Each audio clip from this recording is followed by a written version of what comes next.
I'd like to welcome all chess.com viewers to this new and hopefully exciting series on crushing with the King's Gambit.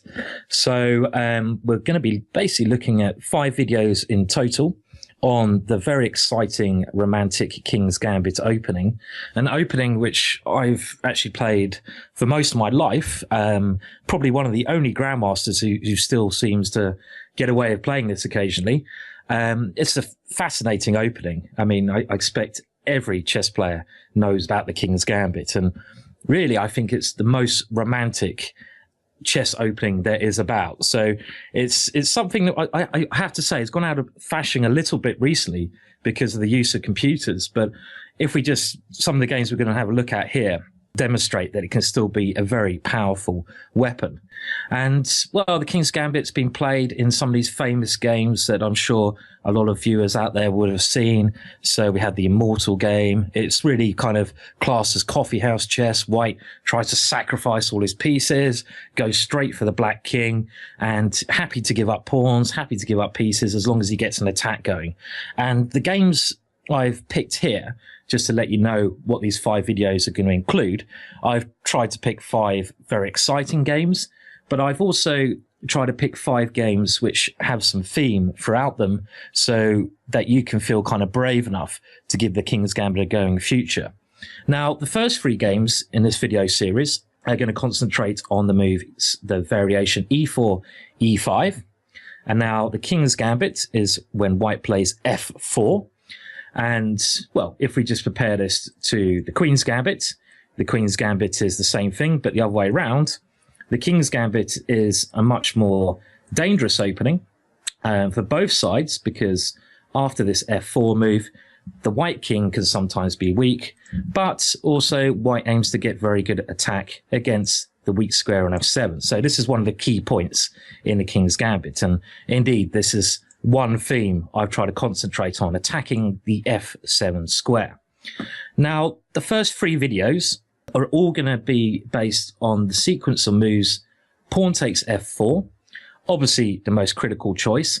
I will briefly talk about other options in one of the other videos later on, so you can jump forward to that if you wish to see what I recommend there.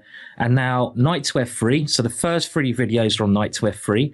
The last 2 videos in the series are on bishop to c4, which is a move I normally favour to play myself, bishop to c4. But recently I've just found some very exciting ideas with knight to f3. So this will probably be my choice in future games. Now, ex-Soviet player Bronstein, who is probably classified as one of the most imaginative grandmasters ever to grace the game of chess, basically said that you should play knight f3 to draw and bishop to c4 to win with white. Now, of course, this is based on very old theory. And what we're going to be taking a look at in the first 3 videos is the move g5 here. Now, this is a move that has meant to have refuted the King's Gambit with knight to f3. And Bobby Fischer actually said about g5, this is the refutation of the King's Gambit, this move g5.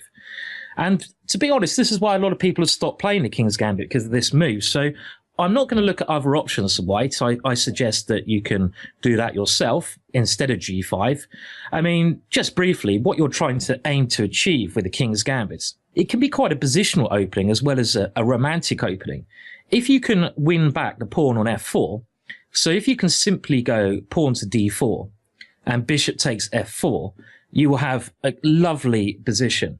Why will you have a lovely position? Well, you will have 2 strong pawns in the center of the board, controlling the center.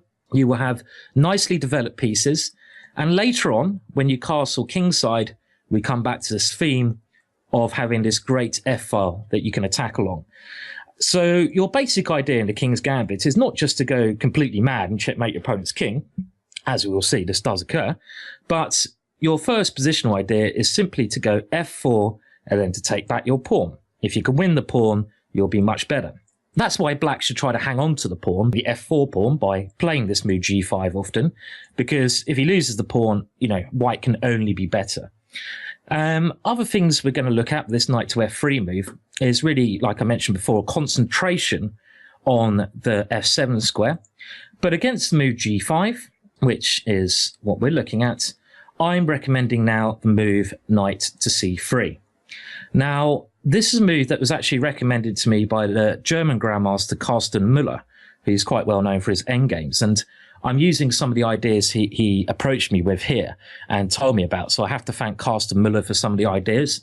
There's also a great book I should mention by John Shaw on the King's Gambit, which I should also mention I've used to take a lot of ideas from and develop.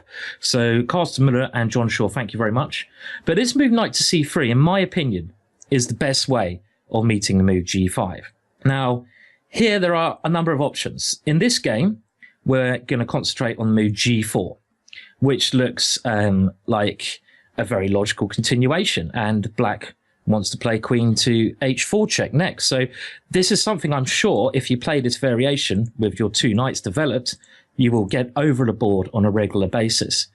Now, the game we're going to be taking a look at here is between Jesus Sepulveda. I don't know if I pronounced that right, but I'm sure I've pronounced Jesus right. So we're taking Jesus on the white side. That can't be a bad thing. And on the black side, we have Prito Ignosaro. Again, pronunciation of the surname could be wrong, so I do apologize. But not two of the most well-known players.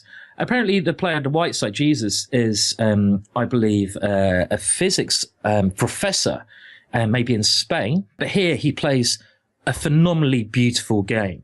So as well as hopefully teaching you some theory here, I'm also going to be teaching you some how to attack, keeping this theme I've looked at in other videos, attacking brilliancy, and things you should be looking out for when hacking, attacking, going for your opponent's king. So all these themes are going to be looked at in this game. Now, g4 is the move for concentrate here. Now, what else can black play? Well, black can play stuff like bishop g7, d6, knight c6. All these moves are going to be looked at in the next game and the third game. Now, generally against each of these moves, if black doesn't play g4, you have two ways of playing. Now, one way is to go h4 and play in a completely crazy style. And then after g4, you plonk your f3 knight on g5. And then you go for the f7 pawn and you even sacrifice your knight on f7. So that's one very exciting way to play against, should I say, less critical lines in this position. Now, the other way you can play is simply to go d4 first, getting a big center, and then trying to break this pawn formation of f4 and g5 with a move g3. So this is maybe the more traditional way to play. If black doesn't do anything forcing, you can go d4 and g3. This is going to be our main recommended line. But anyway, after knight to c3, the critical move is g4. And here, well, there's some interesting options. I actually spent a lot of time in this position analyzing the move d4 here, simply sacrificing the knight on f3. And we're going to have a look at this theme a bit later on. But one of the ideas behind this romantic way of playing is that after queen takes f3, you are just trying to go bishop c4 and aim for f7. Even though you're a piece down, you can still get a very dangerous attack here. So this is something we'll look at in other variations. But in this particular line, after the move g4 here, the best move is knight to e5. And this sets up a deadly trick. Now, queen to h4 check, I'm sure is the move that most people will face here. This looks like the most dangerous move, clearly, to white. Just briefly, knight to c6 is quite interesting in this position. But then I suggest you can simply take on g4 with your knight. And after queen h4, your knight can drop back to f2. And now after bishop c5, it would look like on the surface, white is on serious trouble here because of the f2 pawn. But here you can actually play the breakout move d4. And after something like bishop takes d4, queen to f3. And this gives white a fine position. But I know that most people in this position after knight to e5 will go queen to h4 check. No doubt about it. Now, here you should play with g3. Very interesting and exciting move. Of course, black should take the pawn on g3. Already a completely mad, unbalanced position here. And it looks like white's king is in serious trouble, but you'll get this kind of crazy position often in the King's Gambit. This is why the opening is so fun to play. And here you should play queen takes g4. And this is certainly the best way to play. Now, theoretically speaking, we're not going to spend, too much on the deep theoretical side, because I'm just going to give you a taster. And the lines I'm suggesting here, I've checked with the computer, they are fine for white. So I do want to give you a basic repertoire, but also show you some brilliant chess as well. But here, black has two choices. Now, the move that black played in the game was g2 check. A very logical choice, because black is going to win a rook on h1, but actually a mistake. Now, the best move here is queen takes g4. And here, this is slightly disappointing because the queen's exchanged, but it does seem that white is better after something like knight to g4.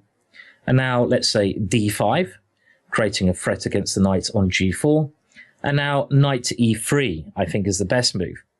Point being, if d4, we can come in with knight to b5. And now, after take on e3, we take on c7. And we take on a8, and we get a very interesting position, but the computer quite likes white after d takes e3. So this is very interesting, but I'd be happy to play this with the white pieces. At the moment, white is material up. You just have to be a little bit careful about your knight on a8 here. But instead of this, I do think the most natural move after queen takes g4 is the move g2 check here. And this looks rather obvious, but in actual fact, it's a major mistake. And now, after queen takes h4, black takes on h1 and makes a queen. So we've had a very amusing sort of trade there, where black's g-pawn has motored down the board. But in actual fact, this e-pawn has taken on f4, taken on g3, gone to g2, gone to h1, queen. So a really funny sequence of events for the pawn. And white has sacrificed the rook. Now, one thing you can't be afraid to do in the King's Gambit, you cannot be afraid to sacrifice pieces and pawns. If you're afraid of being a pawn down, sacrificing, I'm afraid you've picked the wrong opening. And you'll probably be suited to something a little bit more calming than the King's Gambit. On other hands, if you're a romantic attacking player who enjoys very interesting positions where you can go for your opponent's king gun blazing in Kowtow style, then this is the opening for you. And after white's next move, queen to h5, it seems that black is already on the verge of defeat. Now, the threat in this position is to simply go queen takes f7 check, and then queen takes f8 checkmate. How can black deal with this threat? In the game, black played bishop to d6, which may not be the best way of defending. Let's just very quickly have a look at some of the other options. Well, knight to h6 looks obvious.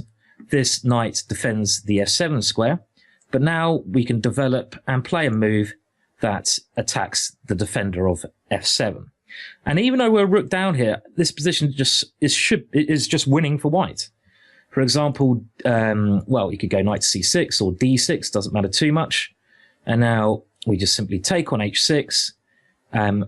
Black cannot allow us to take on f7, so we should get rid of the knight. But then after queen takes e5 check, we're going to win the rook on h8 with a clearly winning position. So against knight to h6, the strong move d4 is certainly in white's favour. Now, probably the best way to defend here, there's a number of ways. For example, bishop to e7. Let's just have a look at this as well. This does try to get some defensive pieces around the black king. And now, if queen takes f7, we can't go queen to f8, checkmate.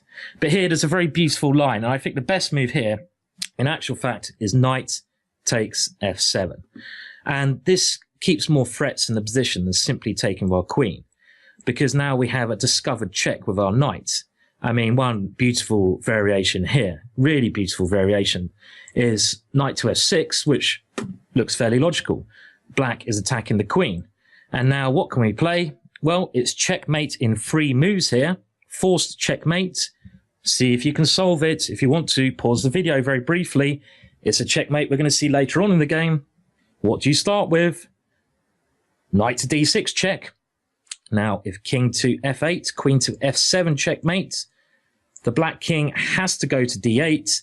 And now this beautiful idea, smothered mate. If you still haven't seen the checkmate, take a timeout here. And now queen to e8 check. A beautiful move. And whatever black captures the queen with, you're going to play knight to f7, checkmate. So a very beautiful combination, that one. And that just shows some of the dangers that black has in this position. The combination of knight and queen attacking is simply too strong. So, well, let's have a look at the game, because the game was also very beautiful. And instead of bishop to e7, bishop to d6 was the move that was played. And now, well, you could take on f7 with the knight here. This is not such a bad move. Instead, white decided to go queen takes here. I mean, if knight takes here, it's slightly different than before, because the black king has the e7 squared to escape to. Obviously, it should still be very good for white, this position. But queen takes f7 check. This forces the issue. The king has to go to d8. And now, well, wait, I mean, another good tip here, when you're attacking and you have an attacking position, you have the initiative, one thing you often need to do is have the magic number of 3 pieces attacking. At the moment, you have the queen and knight attacking. So you need to look at other ways to bring your pieces into the game. Now, it strikes me that the black king on d8 is very weak on the dart squares. So if you can get your dart square bishop into the attack, that should be very strong. And here d4 is the right way to play that. Preparing bishop g5 check and castles queenside. So Jesus is certainly playing a great game of chess here. And now knight to e7, and tries to defend against this check. But now, again, when you're attacking, you need to play with energy, especially when you're material down. And here you are a rook down because the black queen has taken your rook on h1. So if you start playing passively, or you start playing a little bit with not enough energy, your initiative is going to be diminished and you're going to run out to play. You might get into an ending and you might just be lost because you're material down. So here, bishop to g5, energetic move, creating more threats. And now knight to b on c6 was played, trying to give extra defense to the e7 square. Now, if rook to e8 here, trying to defend it another way, we can play knight to d5, increasing the pressure, energetic play here. And after some sequence like queen to e4 check, we can go bishop to e2. And now let's say black tries c6 here, trying to force his knight away. Well, there's a beautiful combination here. I don't know if you can see it. What is the best move? There's 2 great moves here. But one of the prettiest moves here is queen takes e7 check. Point being, if bishop takes e7, knight to f7, checkmate. And if rook takes e7, we can go knight to f7 check, take on d6, and then take everything. We're going to take every single piece, leading to a winning material advantage for us. So that was one very nice line. But we can see here that white has very good play for his rook. And let's now see how the game finished. So knight b c6. Remember, you're attacking. You need to play energetically. Now, what's the most energetic move here? Forwards, knight to d5. I mean, you could have played something like castles queenside, but again, the more energetically you can play, generally the better. And this creates threats of, well, first of all, taking on c6, removing a defender to e7, and then taking on e7 with a bishop. Have a look at that position, pause the video if you just want to check that yourself. So one idea is knight takes c6 and taken on e7. Okay, well, black tried to take on e4 check. White blocked the check. And here, black's in an awful amount of trouble here. What can he play? Well, if he takes on d5 with his queen, we simply win his queen. Queen takes d5 because of the pin on the king. So that's not a good idea. What other moves can he play? Well, if he goes something like bishop takes e5, we just go bishop takes e7 check, leading to checkmate, as hopefully you can see. So here, black joined in the fun, and he played, I guess, this one of the reasons I like this game. It reminds me of an old romantic game, maybe from, you know, the 19th century, where one side gives up a rook, but the other side kind of joins in the fun and takes as many pieces as he can. And even maybe realizing he's going to lose the game, but he plays in this is a very romantic game, this one. And one of the things, you know, if you're playing chess, the King's Gambit is the most romantic of openings. And you will get this kind of thing occasionally, this kind of game. And here, well, black played queen to h1 check. Then after king to d2, he played queen takes a1. So now black is 2 rooks up. But there's 2 ways to force checkmate here. One is clearly much more beautiful than the other one. Now, I suppose the boring way to force checkmate here would be, well, is boring. Is that really, am I really allowed to say forcing checkmate is a boring thing to do? I don't know if that's terminology correct, because I'm sure whenever we force checkmate in our game of chess, we're never that bored. We're always quite happy. But the simple way to force checkmate here is to take away defender of the e7 knight. So simply by playing knight to c6 check. And then after black takes this, we take on e7 with check. And it's going to be checkmate next move. For example, king d7, knight to f6 checkmate. So that's one way of doing it, but there's a much more romantic in the style of the King's Gambit here.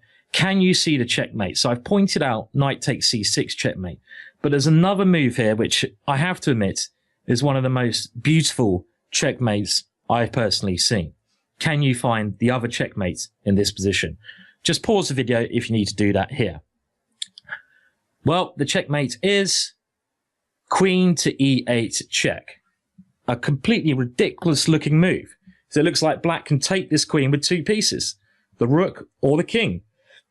But if black takes with the rook, well, hopefully you can see what's going to happen then. If rook takes e8, we're just going to go knight to f7, smothered checkmate. Remember earlier we showed a similar theme to this. Black felt obliged to take with king on e8, so this is precisely what he did. King takes e8. And now, can you see the checkmate here? Checkmate in two moves, knight to f6 check, and wherever the king moves is going to be checkmate next move. If king to d8, knight to f7, a beautiful double knight checkmate. And if the king moves to f8, which I believe happened in the game, bishop to h6 checkmate. So there was certainly a touch of the holy in that game, and I think Jesus could well have been the son of God in that game. A beautiful game, and really one of the best King's Gambit games I've ever seen.